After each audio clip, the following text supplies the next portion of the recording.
You see that? Did something pop up in the window now? We're live in 3, 2, 1. Sorry. All right. Thank you, Mr. Director. So, He does that so good. Quiet on set. All right. So, welcome everybody to another episode of Local Film Talk. I'm your host, Bob. We're here to talk to local filmmakers about their craft and their upcoming projects, and we are here today with two very special guests, and I use special in the most condescending way possible. We have director Jaysen Buterin and actor Tom Gore, two guys who have worked together on several projects who are here to talk about what they got coming up next, which is lots, because these guys stay really busy. How's it going, guys? Fantastico. Outstanding. I'm just trying to keep that finger off screen. We're kind of high-fiving. Oh, we're doing the off-screen high five. And there we go. Sorry. Newfangled technology is blowing my lid. Yeah, I know you're down in the basement. Your connection's not all that great, but we'll try to. I'll let you know if we miss anything. He does all his... I would move upstairs, but if I do, the interview's gonna be taken over by a blue-eyed, blonde-haired, beautiful little boy who's just gonna want to sit there and play Angry Birds with the internet for a while. So. Oh my God! You kidnapped a kid? That's terrible. I know, but you're holding him in your house? No, we're renting him. There's a child rental service like 3 blocks down. You can we do it for pictures. Oh, nice. Yeah. They drop them off in a windowless van. It's cool. It's cool. There's a window. There's a little teardrop window in the back. It's fine. God, I'm going to hell. I really appreciate you guys taking the time to come and chat with me. I know you're both really busy. Jaysen, in fact, you just got back. I saw on Facebook you just got back from Hawaii, no less. That is true. I'm the devil that had to take a golden goddess and sneak back into paradise to sort of get away from everything for a little while. But yes, I celebrated my 10th wedding anniversary in Hawaii with my beautiful wife. So, woohoo! Congratulations, 10th anniversary. Very nice. Thank you. I'm on 8 years. I got 10 coming up. Would you recommend Hawaii? Oh, absolutely. I mean, it's paradise found. And the thing that's even more special for me about Hawaii is that 10 years ago, that was the very first place where I decided, I ended up having a couple of chats with one of my wife's relatives who was working for a PBS station. He did a lot of film work and stuff. I was like, I could write a screenplay. I should try and write a screenplay. And I was just like, well, just shut up and fucking do it. So that was where. Why is Tom laughing? What did I do? What's in my nose? Because I've read your screenplays. You want to be in my screenplays? Watch this. I can go on FaceSpace and post. I'm gonna make a movie, and it'll be a battle between who tags in first, Lucky Mangione or Tom Gore. Anyway, hey, I got that 17-second buffer time down to a science. But Hawaii is where I first decided, or where I first dared to ask the question, could I be a filmmaker? And I still haven't answered it yet, but I'll let you guys know how it works out. 20 films later, you're still hoping to achieve that one day. Yeah, well, I think we're coming up on about 16, 17. But yeah, it's getting close to the 20 mark. So I better figure out what the fuck I'm doing really fast. Make up your mind, man. Yeah, well, this whole, whenever I go to film festivals and conventions, I sort of put on the cowboy hat and just mumble to people that I'm Rob Zombie, and that only gets me so far. That gets me to, Saturday, but I got to do something fast. You get a lot of autographs. I know. I should probably charge a little bit less for it, but it's okay, because I look like Rob Zombie and I've got the hot blonde wife, so people just go with it, you know? You also get a lot of, I thought you were taller. Yeah, there's that, or I thought you were Jesus, or Chris Robinson, but I don't know. Yeah, you're too Chris Robinson. I know. I just want to know how many people go up to Rob Zombie and be like, I thought you were Jaysen Buterin. I bet he's sick and fucking tired of it. Yeah. I bet his Twitter That's why he'll probably stop making movies. He's just fed up with it. He's like, I bet Rob Zombie's Twitter profile, his little biography down there says, I am not Jaysen Buterin. Stop asking. How cool. If anybody out there would hack Rob Zombie's Wikipedia and put that in there, I will buy you tacos for the rest of your life. We have a challenge. Only Jack in the Box tacos, because they're 2 for 99 cents. That's a lot of tacos. We have a challenge, people. We probably also have People's Exhibit A. Oh, crap. Damn it, Chris Robinson, stop recording this stuff. So tell us about what you've been working on, Tom. You didn't start acting until later. because you were originally in the Army, right? Yes, I spent 20 years in the Army, and then when I knew that my time in Tom the Gore Army, for your service. Yes, thank you. I was like, you know what? I need to do a fun job. I need to do something I want to do. So I became an actor, and I just did. I really did. I went to Neverland. I choked out a fairy, sprinkled on the pixie dust, and said, "Poof! I am now an actor." And Oh. and it really worked out that way. I've been a part of about 65 different productions in various capacities, and the list is growing. Nice. So Growing. like, how did you get in? Did you like just immediately get an agent, or did you have friends when you got home that were making films? People like Jaysen who are like, just hey, I need actors. You want to be in it? Like, Tom Gore and I aren't friends. Yeah, that's mild acquaintance at best. Well, for people who don't know, who have seen episodes that we do live and in person, the reason that this one is being done online is because these two would like kill each other if we got them in the same room. It's like a, fish and an alligator. So also we can all drink and don't have to drive home. That's probably the best reason, because I can get drunk on some water here. Tom Gore drinks his own pee. Only in survival situations. And it's He's only trying to happened survive in the living room. in the jungle. So yeah, tell us a little bit. You hear What my dryer? can I hear your dryer? I hear something kind of going, ring, but I don't know if that's just a weird microphone thing. Actually, it might be me. I need to turn that speaker off. There we go. Did it stop? I don't hear it anymore. I'll blame myself. I blame myself for everything around here. I will too. Yeah, that works. It's all that guy's fault. I will support that. So, yeah, I guess tell us a little bit about, Jaysen. You started getting into filmmaking. What, like you said, you're just kind of sitting on the beach saying, hell, I could do that. So you run headlong, and I'm sure you smack into a couple walls. What were some of those early challenges that were a lot more difficult than you thought they would be? Well, I mean, for me, the biggest thing for me is, I've always been a storyteller. I've written 3 novels that I never published. I was a syndicated columnist. Like, I've always been a writer. So I wanted to. I think the biggest thing I always latched into, especially watching any movie, was I would always pay attention to the story first. And the last few years, I started finding myself more and more saying that would have been a brilliant film if it had just stopped 2 minutes shorter, or if they had developed a story, if they had fleshed out this character. And I kept saying these things. I was like, I could do a better job than that. Mm-hmm. So my wife, being the golden goddess that she is, and tired of hearing me, look out, there's a ghost in your house. Whose house? My house? Yeah, it does somebody that. just walked by. It was a little girl from The Ring. She's like, ah. So anyway, I kept saying, like, well, I could do a better. Pet Cemetery will go by too. It's creepy. I got a story about that kid. But yeah, I kept saying, well, I could do a better job than that. So my wife, being the golden goddess that she is, who uses her feminine wiles and something called logic, was like, well, then shut the fuck up and do it. So I was like, logic. Logic. Yeah. So I was like, so I ended up. Write that down. Yeah, write that down. Look at it on the internet, kids. Okay. Look up like some audio program. But I got involved with a thing called the 48-hour film project with some friends of mine. I was like, I'm going to be a screenwriter. So we did the 48-hour, and I wrote out this like 6-page prose paragraph on like 6 sheets of paper, one giant whole paragraph, no formatting. I was like, I don't know what formatting is, and I handed it to the actors. I'm like, here's my script, and they're like, oh. Somehow. What is this? Yeah, it got an honorable mention. Yeah, they're like, what? So for me, one of the biggest hurdles was, formatting and learning how you're supposed to write a screenplay and all these other things that they teach you in creative writing class, all the rules that they explain in creative writing class that I've never taken because I don't think creative writing should have rules. So for me, the biggest thing was just to figure out what the hell I'm doing. Because I've never had a film class, never had any formal education, but I'm lucky enough, especially within Mad One's films and all the relationships I've got, I've been able to meet brilliant people.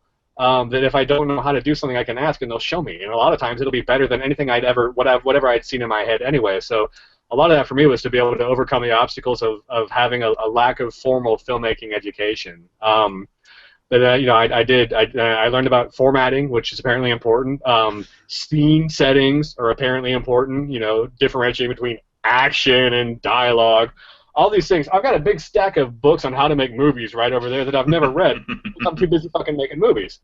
And then for me, The I Robert Rodriguez transitioned approach. into that writer director. I transitioned to that writer-director relationship because I would write these stories and I would give them to the director and they didn't get it. They didn't do it right, or they didn't do it the way I saw it in my head. Which apparently when you write screenplays, you're supposed to write them blankly and let the director put their own vision on it. So I was like, well, screw it, I'm just going to do it. So I became a writer and director, and that made things a lot easier because I'm the only one that can get mad at myself and I don't have a clue what I'm doing half the time. So it works out really, really, really well. But I've been able to pull together these people within Mad One's films that are just absolute cinematic geniuses, and the people who've been able to meet at film festivals and conventions, like those people have helped me overcome any goal that I've got to where I'm an award-winning filmmaker today, and I've never had a class. I haven't read any of those books over there, but I've been able to make brilliant friends that help me make brilliant films. Nice. So what do you do when you make movies? You're writer, director. Do you like have cinematographers? I mean, how many jobs do you take on yourself? I've tried to be. I've got a Brobdingnagian head, which look it up on the internet, kids. Brobdingnagian. It means extremely large. I'm here to learn anything, Jesus. It's like an orange on a toothpick. I'm lugging this thing around on my head here. So I can wear a lot of hats, but I can't do too much. I can't be Robert Rodriguez. As much as I have a big boy crush on Robert Rodriguez, I just can't be there. I can't write and direct and edit and score and produce and chop and do everything else like that. So I mean, for me, writing and directing is the most important thing for me. And oh crap, what do you do? Ben Affleck can. Batfleck doesn't do it so much for me. Maybe his role in Mallrats, Shannon Hamilton, the owner of the male fashion store there. But after that, not so much. Yeah. He was Classical. in Dogma. Dogma is good True. too. Dogma was all right. Let's not forget Phantoms. Affleck was the bomb in Phantoms, yo. Was the bomb, yo. So how do you feel, Tom, as an actor, when you get something like Jaysen was talking about, when somebody hands you a completely unformatted story? Show us an actor's reaction to that. Perfect. It's art. So did you ever have any schooling on acting, Tom, or both of you just self-taught? I did some theater. I did a lot of theater, actually. When I wasn't deployed, I would find a local production community college and do theater. And while I was in the Army, did a lot of editing for certain aspects of my job. And so I was more or less just trying to figure out how to reinvent the wheel. And then I realized I didn't have to reinvent the wheel. The process was already out there. And I understood that I'm a tool. I am a big, hairy tool. And I'm okay with that. And as an actor, I understand that the storytellers like Jaysen need tools to tell their stories. So, and that's pretty much how this very, very fragile, brittle, on ice relationship between me and the mad one procrastinator there has. That whole sentence is going to be the greatest soundbite. I'm going to be playing with that forever. I got like 4 animated GIFs I'm going to make out of that right now. We're going to be a meme! Mama, I'm a meme!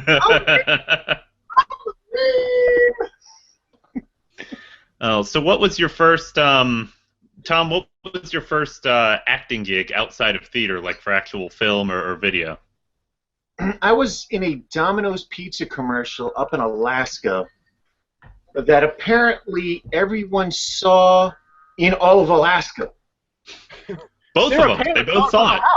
So when I went, I was stationed in Fairbanks, deep in the center of Alaska, the chosen frozen. Alaska. And I went to a leadership school down in Anchorage. And due to the fact that Alaska has 3 channels, and that commercial was on every channel, I was instantly famous as the Domino's pizza guy in Alaska, and that was so awesome of a feeling. You have no idea that when you go to an Army leadership school and you have the Domino's pizza commercial leering over your head for every point of topic of conversation, It's like you get very special attention. Please tell me we can find that on YouTube. I wish you could. I would like to find it. I was a lot thinner then. I mean, I was like 100 pounds thinner. Well, you were actually a helicopter pilot in the military, right? Yeah. Hey, what was it like flying Blue Thunder? We were an Airwolf. I thought you were the guy in mask who flew the helicopter that changed into something else. That was Dana Carvey. Oh, Jesus. So what? So your first project in film, Jaysen, was the 48-hour film festival. Yes, we did a quirky little film called Z-Day, a fantastic zombie love story. Nice. And that got an honorable mention for best writing, which sort of lit the fuse under my butt. I'm like, I'm a screenwriter, woohoo! Well, I like the way that you just kind of, you decide you want to do something and you do it. Like, Yes. you decided you were going to write and direct your own stuff. But I actually first met you as an actor on Christopher G. Moore's upcoming Knobgoblins, which I think we'll get to see later in the fall. But Knobgoblins. And also, we're working Gerblin. on Nerve Gerblins too. Gerbling the nerve. Gerbling the nerve. The second bite. Just as good as the first. Nerve. Gerbling the nerve. Okay, sorry. Nerve the nerve. And I also saw, in doing some internet research, you were in something called Zombie Fried Chicken. What the hell is that? Oh, you shouldn't try Greatest web series of all time. Everybody pause the episode, go to YouTube, Zombie Fried Chicken. Zombie Fried Chicken. There should be a link. Just hyperlink down here something. Just hyperlink. Zombie Fried Chicken is Zombie Fried Chicken was a brilliant web series that was concocted by one of my really good friends, Mr. Louis Lando Bico. Lewis. Well, he pronounced it Lewis, but it's spelled Louis, so I'm like, fuck it, I'm just going to call you Lando. But it was a brilliant idea for a web series that he did of sort of how the world would react to a secret plot to sort of turn everyone into zombies that involved fried chicken. That web series become a zombie? It was complicated. It had to do with the Colonel and his wee beady eyes and the triumvirate and 13 original spices. It's a layered story. Layered. There's a lot of subtext. Lots and lots of subtext, yes. It's like an onion Dripping. or a parfait. Yes. But that's actually a project that will hopefully be resurrected very soon. Mr. Biko, a brilliant, beautiful boy by the name of Mr. Michael Williams, and I are hopefully going to sort of bring that back with a new sort of life to it. But Michael Williams and I, we played these Celtic cutthroat killers with hearts of gold, the O'Malley brothers. And I think there's 5 or 6 episodes that are all over the UbiTubes. You can check them out. Absolutely, yeah, it was a really cool project. I believe Tom Gore made a couple of appearances in the same episodes. We didn't actually act on screen together, but we were still there to balance each other out, so to speak. I happened to die 11 times in that series. It's true. And I was not a zombie. They just have that kind of continuity. It is continuity. Because fuck continuity. I think that's one of those books I have over there. Is continuity. Right? Continuity. Continuity is more like it. Yes. Show us a little of that beautiful Celtic accent you adopted for that role. I can sort of just drop into it in and out whenever I want to. The most beautiful fucking thing though was when I went to London last summer.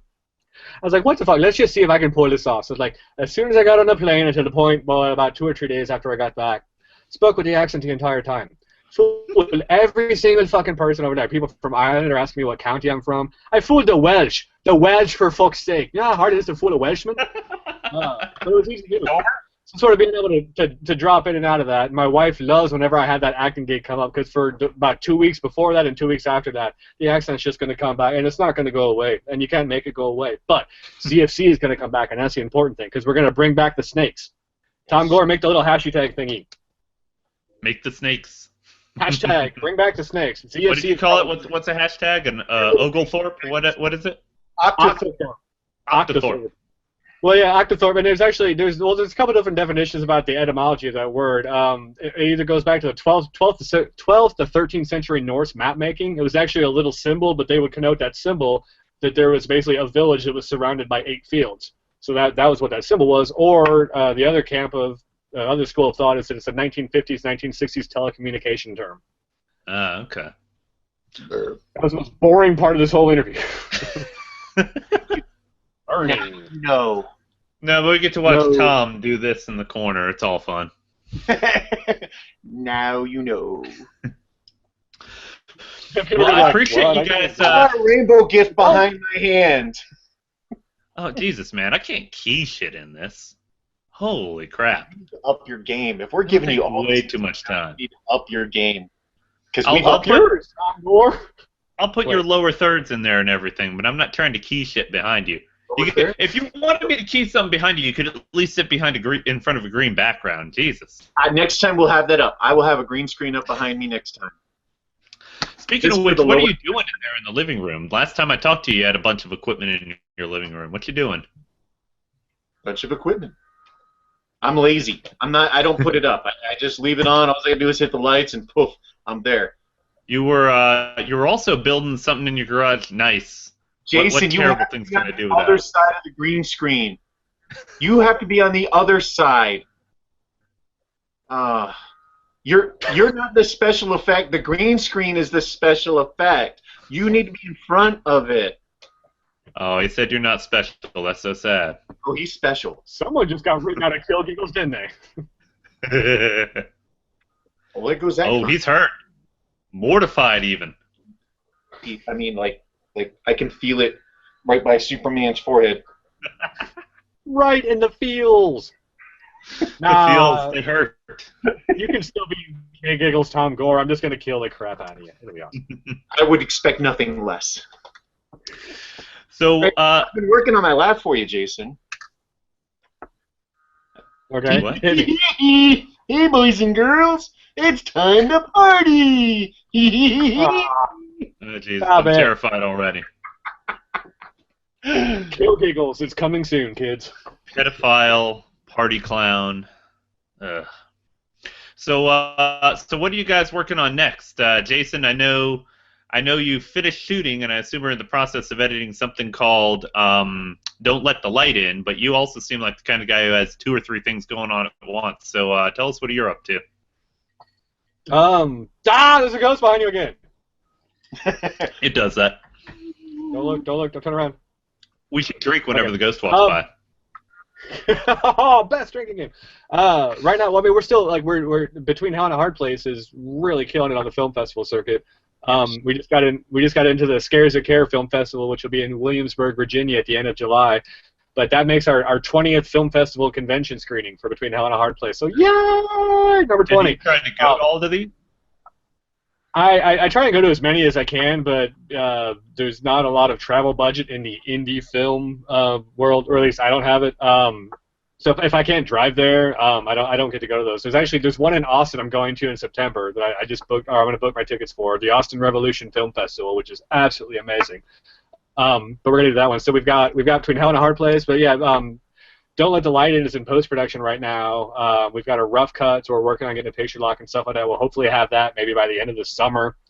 I'm in the process of finishing a screenplay, which is an adaptation of a short story by one of my good friends, John Hartness. The short story is called Fair. Oh, John Hartness, great guy, great author. Oh, okay. Sorry, go on. That's right, John. Yeah, it's true what Tom said. I mean, it's absolutely brilliant. But John, he does a lot of anthology work, and he's got a short story called Fair Play. So he wanted to turn that into a short film. So he asked me if I'd write the screenplay. So writing that, when I was in Hawaii, I got an idea for another short film that I'm going to write. And then when I was at the Cape Fear Film Festival in June, I got another idea for it. So I've got 3 ideas right now that I'm fleshing out in terms of short stories. That we'll hopefully maybe try and shoot. I've got a couple of different rock and roll videos coming up for different bands, but one of the music videos too. Nice. Hopefully. Well, I haven't done one yet. I've got one. We've got 2 different bands I'm going to be working with: Love Sucker, and then Blood Red River out of Chapel Hill. Amazing kids. Red River's they're an outstanding band. I just filmed up their stage show last Saturday on the set list. Oh, they were on the set list this time? Oh, cool. Yeah. You should see I it. missed that shoot. I look forward to seeing that episode. God damn ghosts. Ghost. Freaking ghosts in the background. Ghost! You're gonna die. Well, and then there's two other big things I'll talk about. I'm hopefully going to get ready to do my first feature here very soon. Kill Giggles is going to be my first writing directing feature sort of debut, but it's going to involve clowns because I'm deathly terrified of clowns. They are floppy-footed fuckers of fiendish foul evil, and they need to be wiped off the face of the planet. Fuck clowns. So I've got it's going to be it's a little bit Shakespearean. There's going to be a whole lot of blood. There's sort of a forbidden love story in there, but Kill Giggles that's going to be the big thing. And then another one that I'm really really excited about, and Tom, tell me how much we could talk about this, is there's sort of a feature length. Huh? All of it. All of it. There's a feature length fantasy film that's sort of in development, and I'll let Tom Gore finish the rest of this, but I will. Can I say what I'm doing? Can I say that part? Yes. Okay. Well, I didn't know. I don't know. I don't know if we signed a contract or whatever like that. There's a feature-length fantasy film of truly epic fucking proportions that's going to be shot here in North Carolina next summer. Is sort of what we're aiming for. Written a brilliant fucking script written by Bill Mulligan, who's one of the most amazing filmmaker. He's just one of the most amazing people I think I've ever met. I mean, the man has taught like high school biology for years. He's a brilliant FX person, and he's an amazing. I want to try to get him on. Yeah. I mean, Bill Mulligan is just absolute genius. I mean, I love that boy 6 Ways from Sunday. But this feature-length script is going to be called Blood of the Dragon, and it was written by Mr. Bill Mulligan. It will be directed by yours truly, and it will be starring this beautiful brawny boy right there. Yeah. Jurgen Blurred. I'm one of the cast of, I don't know, we got about 36 people involved in just that'll be on screen for the whole thing, myself included, Michael Williams, Shane Terry, Burt Puckett, and there's a few other, Bill Mulligan, who have a cameo in there. It's only fair. He wrote this thing, so it's... He does do a little acting on the side, and doesn't he? He does a little acting on the side, so it's not a stretch. It's not a risk at all to have him in there performing a role that he wrote for himself. I don't understand why we wouldn't cast him in a role he wrote for himself as he wrote the script. Because you don't want to encourage people to write parts for themselves. Bill Don't encourage Mulligan, the fucker. Quick side note, kids. Go out on the interwebs and watch 400 Ways to Kill a Vampire. Bill Mulligan wrote it, stars in it. Absolutely genius. All right, back That to you, is a funny one. I like that one. I wish that was the pilot of a web series.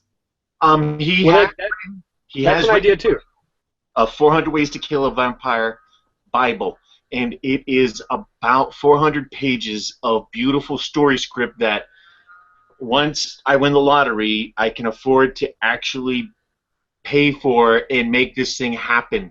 If there's any angel investors that want to be involved in being an executive producer of this, we can make this happen. We can make this film happen as a mini series that would be on TV for 5 straight weekends or 5 shows, 5 episodes, and it would tell us amazingly great story the way Shogun was done back in the 80s, where there was like a 5-part miniseries that would fill your evenings of watching this awesome How to Kill a Vampire thing that needs to be in today's generation of horror. Right. So all those billionaire angel investors out there in our audience that watch this show, I'm expecting a bidding war tomorrow morning. We want to talk to you. Or if anybody wants to open a topless taco bar. If you want to open a topless taco bar, all you have to do is find me and Jesus, and we've got a business plan for you. I hear Jesus loves the topless taco bar. Who doesn't love tits and tacos? Who? Who out there in the internets does not love tits and or tacos? No sane person I challenge know. you to come forward. Sorry. So back to Durgan Blurred. Jurgen Blurred. You're actually helping to produce that one, right, Tom?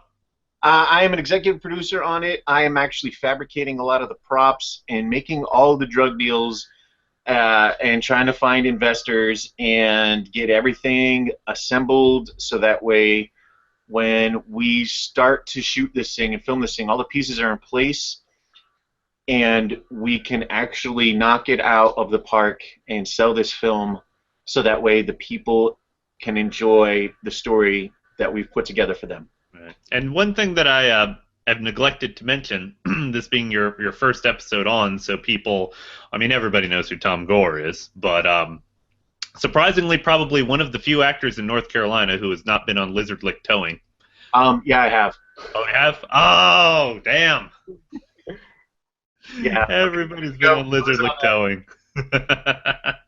But, you know, Jaysen, a lot of your stuff is indie, run and gun probably isn't the right way to put it, but, you know, you've done more independently produced stuff, whereas Tom actually has a lot of network experience. He's been in, he's had some parts in Turn. What was that, on AMC, is it? Who does Turn? Turn on AMC. You've been I on just Beat? I just did a couple commercials for Newcomb HVAC services up in Raleigh, so you'll see me on in a commercial spot in a few different commercials for an HVAC company up there in the Raleigh area on Time Warner Cable. Nice. You can see me on Veep. Veep, yes.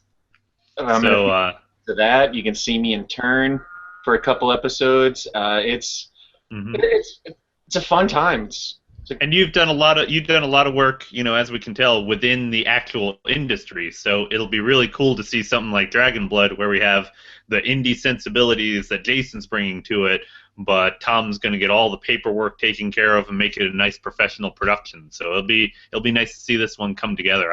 Everything I've heard from hanging out with you guys sounds bloody fucking awesome.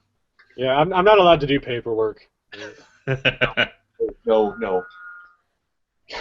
And Tom, he keeps using acronyms. They're like, we need to do X, Y, Z, C4 with a little umlaut and a pi symbol, and he uses all these like professional parlance. It's very annoying. Merging. It's a merging. I'll take care of the acronyms. You take care of the alliteration. Stop, that we Tom, can do. Stop trying to teach us shit. We're not trying to learn anything. We're just trying to do stuff. He's losing it. He's losing it. I love Tom. You lost Tom. All right, there we go. I'm still here. I'm physically here. Physically. That's as far as I'm going. What's the count at now? What's the count on fucks? The audience will have to do that because I am not taking the time to count that shit. If you edit this. Edit? I'm just gonna put credits on the fucker. Jesus. If anyone in the audience wants to count the number of times the word fuck was said in this episode, write it down, email it to me, and you will be given a fabulous prize provided by Tom Gore. You will be the fuck producer. The fuck producer. The producer of all the fucks. Bring all the fucks. I have none to give. I have none to give. We have no more fucks to give. We have given them all in this episode. The field in which we grow our fucks is barren. Sorry. All my fucks You are have out. received the maximum number of fucks I could provide. Well, that is awesome, guys. I appreciate you talking to me. Is there anything else you wanted to plug? Jaysen, you were saying Don't Let the Light In should be coming out later this summer, hopefully, hitting up the festival circuit. Oh, yeah.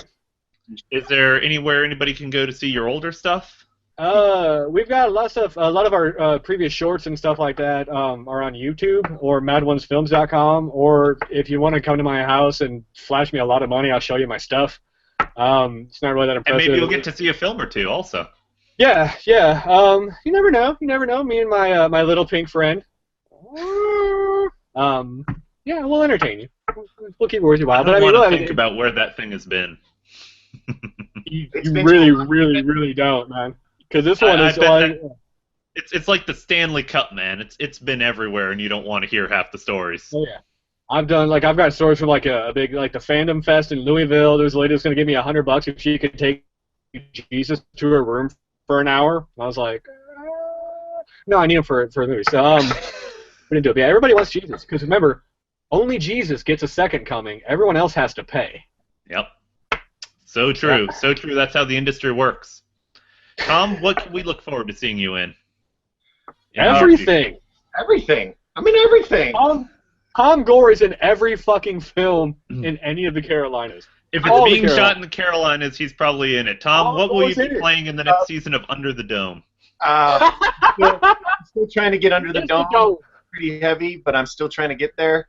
You're gonna see me in Where We're Meant to Be, and yes, they're almost done shooting that one. I'm looking forward to talking to Mike about that. Yeah, we finished wrapping that up on Wednesday, and then I'll be heading out to Wilmington to film to do some stuff on this film called Checkpoint, starring Bill Goldberg of wrestling fame, and then working on negotiating things for Beyond the Living, which will be filming up in the Boone area, where I get a pretty cool role that I can't talk about any further than that. But those are the next 3 things on the big end that we should be looking forward to. Nice. Contractually obligated to shut the fuck up at that point. Yeah, it's just... not reveal more details. He's also going to be working on Durgan Blurred. Durgan Blurred. Durgan Blurred. Well, thank you guys for taking the time to talk with me. I hope you enjoyed using Google Hangouts for the first time. I know it can be a little confusing to start out with, but I would definitely like to get you guys on again in the future. Where'd my hand go? Quit poking each other. Like CB radios next time or something like that? I got a pretty wide open front yard, so I'll just build a bonfire. We'll do smoke signals in Morse code. Sweet. Oh, we could write notes and like fold them and hand them to each other. Nice. Tom, what are you doing? Quit touching each other. It's like little kids in the back seat. Well, thank you guys very much for chatting with me. We'll definitely look forward to the stuff you got coming out, and stay in touch. We'll talk to you again sometime soon. Got it. You have a great night. Good night. Cheers, guys.